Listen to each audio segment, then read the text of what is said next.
ተመልከቱ። በእናታችሁ እንደው በኪዳነ ምሕረት ሼር አድርጉት፣ ይሄንን ቪዲዮ ላይክ አድርጉት። ማንም ሰው ይሄን ቪዲዮ የተመለከተ በሙሉ ላይክ እና ሼር ሳያደርግ እንዳያል። ላይክ ስታደርጉት ሼር ስታደርጉት ዩቲዩብ ወይም ፌስቡክ ለተለያየ ሰው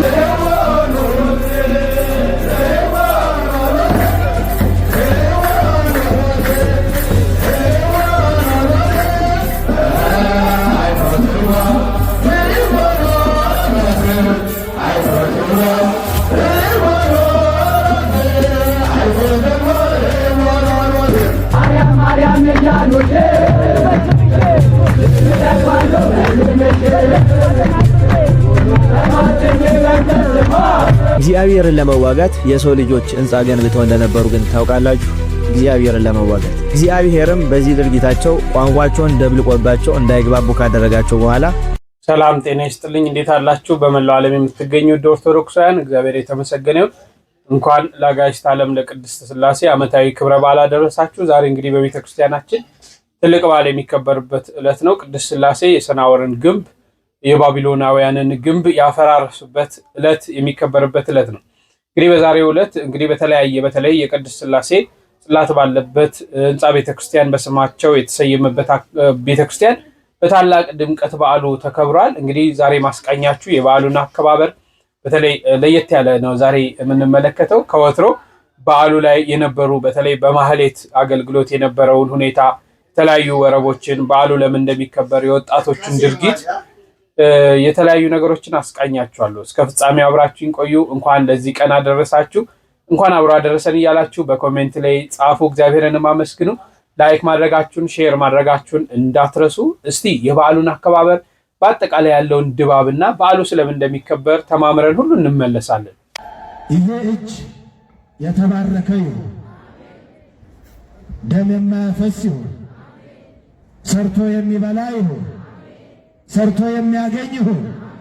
ቀና አድርጉ እንደ ሰሎሞን እጁን ወደ ላይ ከፍ አድርጎ የሰማይ አምላክ ሆይ ያለ ወደ ሰማይ እያየ የሰማይ አምላክ ይታረቀ። የሰማይ አምላክ እሺ በላችሁ፣ አመስግኑበት።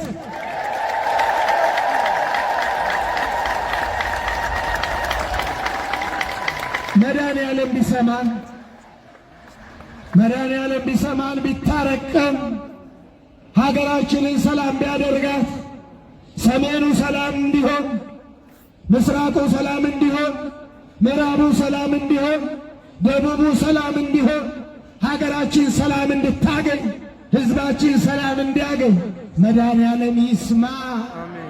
በቁስሉ የፈወሰን ዛሬም ከሕመማችን ይፈውሰ። ከባርነት ወደ ነፃነት ያወጣን ዛሬም ነፃነታችንን ይስጠ፣ ሰላም ይስጠ። እስቲ አሁንም እጃችሁን ከፍ አድርጉና እግዚኦ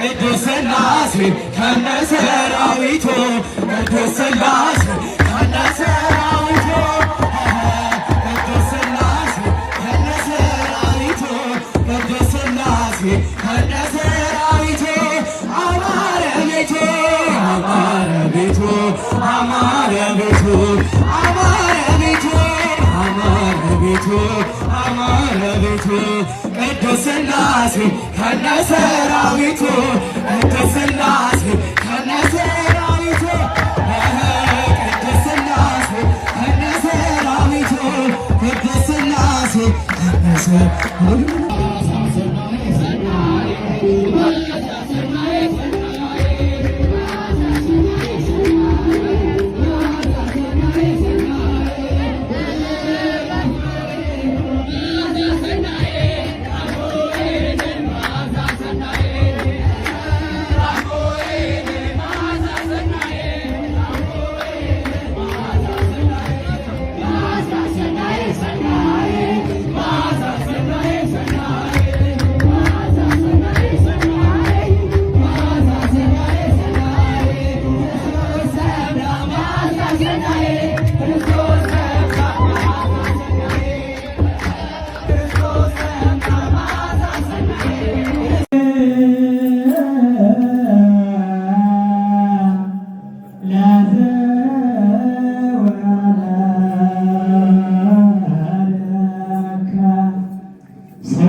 እንኳን አደረሳችሁ ለአጋዕዝተ ዓለም ለቅድስት ሥላሴ ዓመታዊ ክብረ በዓል እንጂ ጎንደር ደብረ ብርሃን ቅድስት ሥላሴ ቤተክርስቲያን ነው የምንገኘው።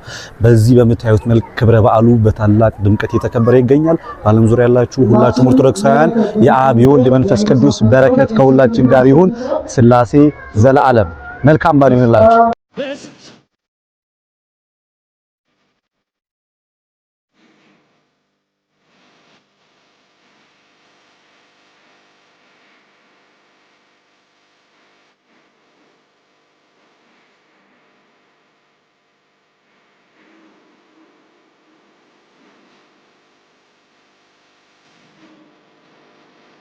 ስላሴን ስማቸውን ወደዱ። ስላሴ ተመስገን፣ ስላሴ ተመስገን፣ ስላሴ ተመስገን። ምንም እንቅልፋም ብትሆኑ ሌሊት ተነሱና እንዲህ በሉ። እስቲ በሉ አንድ ጊዜ በሉ፣ 3 ጊዜ ስላሴ ተመስገን በሉ። ድገሙት፣ ድገሙት። ለሰይጣን እዚህ በላይ ጦር የለው። ቀኑን ሙሉ ዝም ብላችሁ ስላሴ ተመስገን በሉ።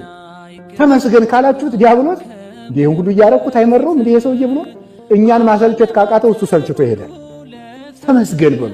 እንደ እግዚአብሔር የእናት አማላጅ ስለሰጠን፣ ስጋውን ደግሞ ስለሰጠን፣ መልኩን ስለሰጠን፣ የሰማይ በር ስለከፈተልን፣ በንስሐ ስለሳበን፣ አንድ ልጁን ስለሰጠን ስላሴ ተመስገን በሉ በሉ። ስላሴ ተመስገን በሉ። ስላሴ ተመስገን በሉ። ስለዚህ የስላሴን ስም ታምኑታላችሁ? ሰማይን ማን አጸናው? የስላሴ ስም በሉ። ምድርን ማን አጸናት? መላእክትን ማን አጸናቸው? ፍጥረታትን ማን አጸናቸው? ለሁሉ ነገራችሁ የስላሴን ስም ተጠቀሙ። ስታነቡም በስመ አብ ወወልድ ወመንፈስ ቅዱስ አሐዱ አምላክ፣ ስትበሉም በስመ አብ ወወልድ ወመንፈስ ቅዱስ አሐዱ አምላክ፣ ስትደነግጡም በስመ አብ ወወልድ ወመንፈስ ቅዱስ አሐዱ አምላክ። የስላሴ ስም ጋሻም ትጥቅም ልብስም ነው። መፈራትም ይሰጣችኋል። ክርስቲያን የስላሴን ስም ካመነ ከልቡ ካመነ ታምናላችሁ? አታምኑ? ታምናላችሁ? እውነታችሁን ነው? እስቲ ከቤታችሁ አይጥ ያለባችሁ ሰዎች እጃችሁን አውጡ። አውጡ አውጡ። አይጥ ጥሩ ነው። አይዟችሁ አይዟችሁ አይዟችሁ። እንደገርም የስላሴ ስም ጦርነት ነው። ከአይጥም ይጠብቃል። አይጥ ይጠብቃል አይጠብቅም? ይኸውላችሁ እምነታችሁን ተለማመዱት። ቢያንስ እስቲ እናንተ አባቶቻችን እሳት አባረሩበት፣ እስቲ እናንተ ቢያንስ አይጥ አባሩበት። ይሁንት የእናንተ እምነት እንደው ምን ሊያደርግ ነው? አይጥ እንኳን የማታባርሩ ጉንዳን እንኳን እናል ስላሴን ካመናችሁ። ስለዚህ ማለዳ ማለዳ ስላሴን አብዝታችሁ አመስግኑ። ጧትም ማታም አመስግኑ። ረጋኞች አንሁን፣ አመስጋኞች እንሁን። ስላሴንም አናሰደው። በስላሴ ስም ካመናችሁ ምንም አይነት ነገር የሚቋቋማችሁ ነገር የለም። መርዝም እንኳን ቢሆን ይሻራል፣ ጦርነትም ቢሆን ይሻራል፣ እሳትም ቢሆን ይጠፋል፣ ተራራም ቢሆን ይፈልሳል። የስላሴ ስም የማይቻለውን ያስችላል። አሁን እንደምናየው ከሆነ የኢትዮጵያ መከራው የማይቻል ነው። የማይቻለው እኔ የምትመስለኝ ኢትዮጵያን ሳያት እጁም እግሩም እጣቱም ሁሉም አካሉን ፈርሶ ምኑን ይዤ ላንሳው የሚባል ሰው ነው የምትመስለኝ። ሁሉም የፈረሰ ሁሉም አካሉ ላይ ፈርሶ የቱን ይዤ ልጎትተው ሁሉም ይፈርሳል የሚባል በዚያም መፍረስ በዚያም መፍረስ በዚያም መፍረስ በዚያም መፍረስ እንደ ሰው አሁን እንደ አፍራሾች እያፈረሱ እያጠናቀቁ ነው። እንደ ስላሴ ግን ይቻላል። ስላሴ የፈረሰን የሚሰራ ሳይሆን ያልነበረን የሚያመጣ አምላክ ነው። ስለዚህ የስላሴ ስም ሰውን ከመላክ ጋር ያስቆጥረዋል። ልብ በሉማ የሰይጣን ተንኮል ሰው በስላሴ ስም ያልተደረገ ታምር የለም። ግን ተመልከቱ፣ ታምር ያልተገለጠው እግዚአብሔር ታምር ስለማያደርግ ሳይሆን ታምር እንዲያደርግ የሚፈቅድ ሰውነት ስለሌለን ነው። እና የእግዚአብሔር ቤተሰቦች ከፍ ያደረገንን ስም እንመነው፣ እንመካበት። ባላችሁ ነገር ይዟችሁ ይወድቃል እንጂ አትመኩበት። ሰምታችኋል አይደል? ሰው ከሰው ውድቀት ከራሱ ውድቀት ይማራል። በደንብ ማስተዋል ይገባችሁ። ስልጣን ቢደገፉት ይዞ ይወድቃል፣ ገንዘብ ቢደገፉት ይዞ ይወድቃል፣ ዘመድም ይዞ ይወድቃል። የስላሴ ዘም ግን ወደ ሰማይ ያወጣል። ከጉድጓድ ያወጣን አብ ወልድ መንፈስ ቅዱስ ክብር ምስጋና ይግባው።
ወበአይኑ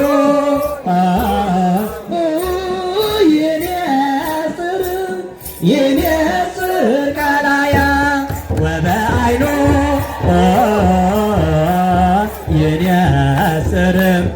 ይንጽር ቀላያ እስመ ኮነ ዘይነብር ዲበ ኪሩቤል እስመ ኮነ ዘይነብር ዲበ ኪሩቤል እስመ ወበአይኑ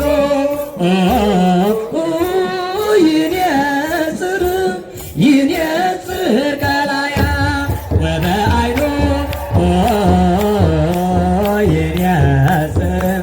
ይንጽር ቀላያ እስመ ኮነ ዘይነብር ዲበ ኪሩቤል እስመ ኮነ ዘይነብር ዲበ ኪሩቤል እስመ ወበአይኑ ይንጽር ቀላያ ወበአይኑ ይንጽር ቀላያ እስመ ኮነ ዘይነብር ዲበ ኪሩቤል እስመ ኮነ ዘይነብር ዲበ ኪሩቤል እስመ ወበአይኑ ይንጽር ቀላያ ወበአይኑ ይንጽር ቀላያ እስመ ኮነ ዘይነብር ዲበ ኪሩቤል እስመ ኮነ ዘይነብር ዲበ ኪሩቤል እስመ ወበአይኑ ይንጽር ቀላያ ወበአይኑ ይንጽር ቀላያ እስመ ኮነ ዘይነብር ዲበ ኪሩቤል እስመ ኮነ ዘይነብር ዲበ ኪሩቤል እስመ ወበአይኑ ይንጽር ቀላያ ወበአይኑ ይንጽር ቀላያ። እግዚአብሔርን ለመዋጋት የሰው ልጆች ሕንጻ ገንብተው እንደነበሩ ግን ታውቃላችሁ? እግዚአብሔርን ለመዋጋት እግዚአብሔርም በዚህ ድርጊታቸው ቋንቋቸውን ደብልቆባቸው እንዳይግባቡ ካደረጋቸው በኋላ የሰሩትንም ሕንጻ በአውሎ ነፋስ አንስቶ ካፈር ደባልቆታል። አሁንም እኛ ኢትዮጵያውያን እግዚአብሔርን አልፈራ ስላለን እግዚአብሔርን ካልተዋጋን የምንል ብዙ ምዕመናን፣ ብዙ ዲያቆናት፣ ብዙ ካህናት፣ ጳጳሳት፣ መነኮሳት አለን። ይሄ ድፍረታችንም እንዳንግባባ፣ በጥቂት ነገር እንድንጣላ፣ እንድንጋደል እያደረገ ነው። እግዚአብሔር ጋር ተዋግቶ ያሸነፈ ማንም ሰው የለም። እግዚአብሔር ጋር መዋጋት ማለት ከሕጉ ጋር አንድ አለመሆን፣ ሕጉን አለማክበር፣ ስርዓቱን አለመጠበቅ፣ ቤቱን መናቅ፣ ስሙንም መዳፈር። ይሄን ሁሉ ደግሞ ምዕመናንም፣ ዲያቆናትም፣ ካህናትም ጳጳሳትም እያደረግነው እንገኛለን። ስለዚህ እግዚአብሔር ጋር እየተዋጋን ነው ይሄ ሁሉ መከራና ማት እየወረደብን ያለ የሚለውን ነገር ማወቅና መገንዘብ አለባችሁ። ሀገራችን ሰላም እንድትሆን፣ ቤተክርስቲያናችን እንድትከበር ሁላችንም ምዕመናን፣ ዲያቆናት፣ ካህናት፣ ጳጳሳት ከእግዚአብሔር ጋር የጀመርነውን ጦርነት ብናቆምና ለእግዚአብሔር መገዛት ብንጀምር መልካም ይመስለኛል። ነገ ቅድስት ሥላሴን በዓል በሁለት ምክንያት እናከብራለን። የመጀመሪያው የሰናዖርን ግንብ ያፈረሱበት፣ ሁለተኛው ደግሞ ቅዳሴ ቤታቸው በአዲያም ሰገድ ኢያሱ አማካኝነት በጎንደር የተከበረበት ዕለት ነው። አካውንት ሪፖርት እየበዛበት ስለሆነ ኮፒ ሊንክ፣ ሼር፣ ሪፖስት እያደረጋችሁ በኮሜንት ደግሞ ቅድስት ሥላሴ እያላችሁ እየጻፋችሁ እስከ መጨረሻው ድረስ ተከታተሉ። ምስጢራት በእምነት ለማይኖር በትህትናም ለማይቀርብ የሚገለጡ አይደሉም። እግዚአብሔር አንድም ነው፣ ሶስትም ነው። ጊዜ ሳይፈጠር ዘመን ሳይቆጠር እግዚአብሔር በስም በአካል በግብር ሶስትነቱ በባህሪ በሕልውና በመለኮት በስልጣን አንድነት የጸና አምላክ ነው። ከዓለም መፈጠር በፊት ስለነበረው ነገር የሚያውቅ ራሱ ሥላሴ ብቻ ነው። ዓለምን ከፈጠረ በኋላ ምስጢረ ሥላሴ ወይም መለኮት ብለን የምንማረው ትምህርት እንጠቀምበት ዘንድ እርሱ የገለጠልንን ያህል ብቻ ነው። ይሄውም በየጊዜው እርሱ ለወደዳቸው ደስ ላሰኙት ቅዱሳኑ የገለጠው ምስጢር ነው። ከዚህ አልፈን በስጋዊ አይምሯችን ጌታን እንመርምር ብንለው ግን ፍጻሜያችን ሞት፣ ማደሪያችንም ገሃነመ እሳት መሆኑ አይቀርም። እግዚአብሔር በአንድነቱና ሶስትነቱ ሳለ ይህንን ዓለም ፈጠረ። እግዚአብሔር ዓለምን ለምን ፈጠረ ቢሉ ስሙን ቀድሰን ክብሩን እንድንወርስ ነው። ከዚህ የተረፈውን ምክንያት ግን ራሱ ያውቃል። በአንድነቱ ምንታዊ ሁለትነት፣ በሶስትነቱ ርባዊ አራትነት የሌለበት የዘላለም አምላክ የፍጥረታት ሁሉ ፈጣሪ እግዚአብሔር ነው። አብ ወልድ መንፈስ ቅዱስ በስም በአካል በግብር ሶስትነት በባህሪ በሕልውናና በፈቃድ አንድነት የጸኑ ናቸው። በዚህን ጊዜ ተገኙ በዚህን ጊዜ ያልፋሉ አይባሉ።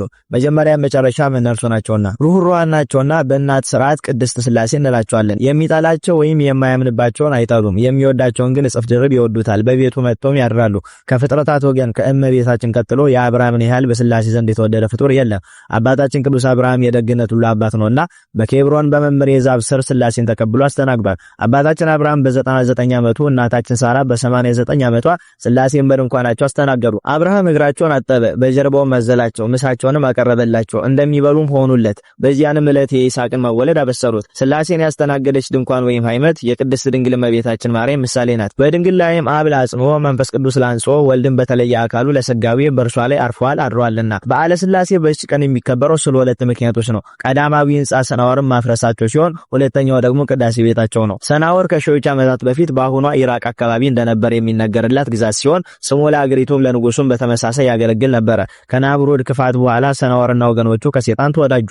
ከጥፋት ውሃ ወይም ከኖህ ዕረፍት በኋላ በስፍራውን በአንድነት ይኖሩ ነበርና እርስ በርሳቸው ኑ ሳንበተን ስማችን የሚጠራበትን ሕንጻ እንስራ፣ በዚያውም አባቶቻችንን በውሃ ያጠፋ እግዚአብሔርን እንዋጋ ተባባሉ። ቀጥለውም ሰማይ ጠቀስ ፎቅን ገነቡ። ከሕንጻውም መርዘም የተነሳ በፀሐይ አብስለው በልቷል ይባላል። ቀጥሎም ጦር እያነሱ ፈጣሪ ሊወጉ ወርውረዋል። መቼም የእነዚህን ሰዎች ክፋትና ቂልነት ስንሰማ ይገርመን ይሆናል። ግን እኮ ዛሬ ሰለጠንኩ በሚለው ዓለም እየተሰራ ያለው ከዚህ የከፋ ነው። ቸርነቱ ቢጠብቀን እንጂ እንደ ክፋታችንስ ጠፊ ነበረ። ሩህሩሃን ሥላሴ ግን የሰናወር ሰዎች የሰሩትን አይተው ማጥፋት ሲችሉ አላደረጉትም። የባሪያቸውን የቅዱስ ኖኅን ቃል ኪዳን አስበዋልና። ይልቁኑ ኑ እንውረድ ቋንቋቸውን እንደብልቅባቸው አሉ እንጂ። ከለዳውያን ልሳናቸው ተደባልቆ 71 ቋንቋዎች ተፈጠሩ። እነርሱም ስምምነት አጥተው ተበተኑ። ሥላሴም ያን ሕንጻ በነፋስ ትቢያ እንዲሆን በተኑት። ስለዚህ እስከዛሬ ስፍራው ባቢሎን ዝሩት ሲባል ይኖራል። ዳግመኛም በዚህ ዕለት አርያም ሰገድ ኢያሱ በኢትዮጵያ በነገሱ በ10ኛው ዓመት በጎንደር ከተማ ንግሥት አድባራት ቅድስት ሥላሴ ቤተክርስቲያን ተሰርታ ተጠናቃለች። ጥር 7 ቀንም ሊቁ ክፍለ ዮሐንስን ጨምሮ በርካታ ምዕመናን፣ ሰራዊት፣ መሳፍንትና ሊቃውንት ባሉበት ቅዳሴ ቤታቸው ተከብሯል። በዕለቱም ታላቅ ሐሴት ተደርጓል። ኢያሱ አርያም ሰገድ ኃያል፣ ደግ፣ ጥበበኛ፣ አስተዋይ፣ መናኝ ንጉሥ ነውና ቤተ ሥላሴን አስጊጿታልና ከዚህ ቀን ጀምሮ ጥር ሥላሴ በድምቀት የሚከበር ሆኗል። ነገር ግን በተሰራች በ16 ዓመቷ ደጉ ኢያሱ ከተገደለ በኋላ ቤተክርስቲያኑ በአደጋ ፈርሷል። ዛሬ የምናየው በ1780 ዓመተ ምህረት በልጁ በአፄ ዳዊት ሳልሳዊ የታነጸውን ነው። የቅድስት ሥላሴ በረከታቸው ይደርብን። ለመምህሮቻችን ለዘመሩት ለሁሉም እግዚአብሔር አምላክ ቃለ ሕይወትን ያሰማል። እኛም እንግዲህ በሰማነው ፍሬ የምናፈራበት ያድርገን። በዓሉን የሰላም የፍቅር የበረከት ያድርግልን። እንግዲህ ሥላሴ የሰናወርን ግንብ የባቢሎናውያንን ቋንቋ የገለባበጡበት የባቢሎንን ግንብ ያፈረሱበት ዕለት ነው። እኛ ውስጥም ያለውን ኃጢአት፣ በደል፣ ክፋት፣ ተንኮል ሁሉ ያፈራርሱልን። በተለይ በሀገራችን ላይ እየመጣ ያለውን መከራውን፣ ጭንቀቱን፣ ሐዘኑን ሁሉ ሥላሴ በቸርነታቸው ያፈራርሱት። ይህንን የክፋት የተንኮል የምቀኝነትን ስራ ሁሉ ሥላሴ በቸርነታቸው ያፈርሱ። እንግዲህ የፈጠሩን ሥላሴ ናቸውና እግዚአብሔር አምላክ በረከት ረድኤትን በሕይወታችን በኑሯችን ሁሉ ያሳድርብን ለማለት ፈልጋለሁ። እንግዲህ ለዓመቱ ሁላችንንም በሰላም በፍቅር በጤና ያደርሰን። ብዙ ነገር እንዳያችሁ እንደተማማራችሁ ተስፋ አደርጋለሁ። እንግዲህ ለዓመቱ በሰላም ያደርሰን። በሌላ ጊዜ እስክንገናኝ እጅግ አከብራችኋለሁ። ቸር ቆዩልኝ።